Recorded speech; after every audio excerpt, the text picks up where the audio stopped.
सब्जी वाले की आवाज सुनकर गीता बाहर निकली और उसको देखते ही ऐसे बोली मानो बहुत दिनों से उसका इंतजार था।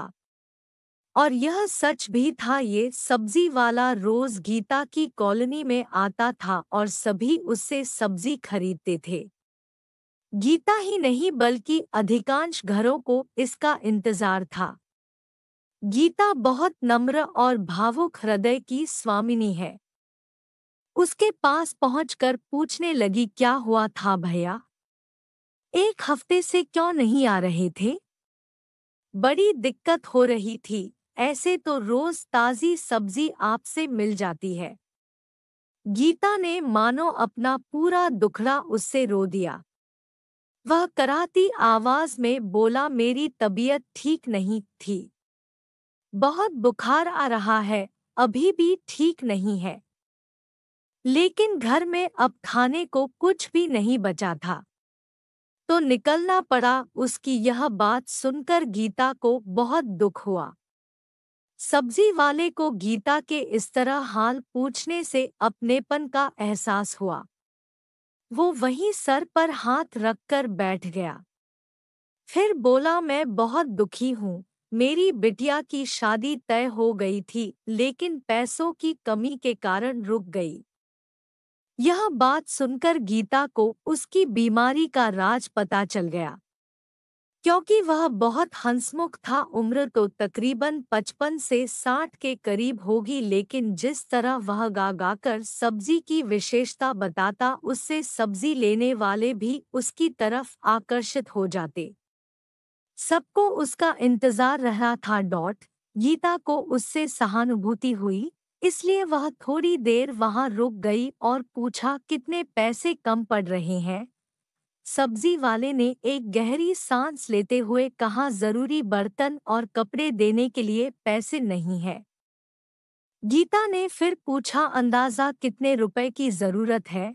सब्जी वाला गीता की तरफ दयनीय दृष्टि से देखते हुए बोला, मेम साहब, इतनी महंगाई है कि छोटा सा बर्तन भी बहुत महंगा आ रहा है। हमारी छोटी लड़की ने जोड़ा था, करीबन 8-10 हजार रुपए हो तो हमारी बिटिया ब्याह जाएगी। मगर इतने रुपए तो हम कभी इकट्ठा नहीं कर पाएंगे। मेरी पत्नी कई साल पहले गुजर गई। मेरी माँ बूढ़ी है जो बीमार रहती है। 2 बेटियां, एक बेटा है, वो अभी छोटा है। इन सब का खर्च उठाने वाला अकेला मैं हूँ। क्या क्या करूँ, कैसे इंतजाम होगा, यही चिंता खाए जा रही है। इतना कहते कहते सब्जी वाले का गला रुंध गया। गीता उसकी बात सुनकर चुप रही। फिर बोली, भगवान सबकी मदद करता है, आपकी भी करेगा। थोड़ी देर बाद वह चला गया। गीता के मन में सब्जी वाले की बात चलती रही। उसने अपने पति गौरव से पूरी बात बताई और अपनी इच्छा भी व्यक्त की कि वह सब्जी वाले की कुछ मदद करना चाहती है। गौरव गीता की बात सुनते ही समझ गया था कि गीता उसकी मदद जरूर करेगी। गीता दूसरों की मदद करने के लिए हमेशा तैयार रहती है, वह चाहे कोई अपना जानने वाला हो या अपरिचित। इसलिए गौरव हमेशा उसका साथ देता है। आज भी उसने गीता से पूछा, तुम कितना देना चाहती हो? गीता ने कहा, देखती हूँ। गौरव ने आश्चर्य से गीता की तरफ देखा। इतने रुपए? गीता समझ गई कि इतने रुपए अचानक बजट से निकालना मुश्किल है। फिर भी वह मुस्कुराते हुए गौरव से बोली, अब बस मुझे मदद की इजाजत दे दो, बाकी इंतजाम मैं कर लूंगी। गौरव ने उसकी तरफ आश्चर्य से देखते हुए कहा, इसमें इजाजत की क्या बात है, हमेशा तुम्हारे साथ हूँ। लेकिन फिर भी सोचना तो है।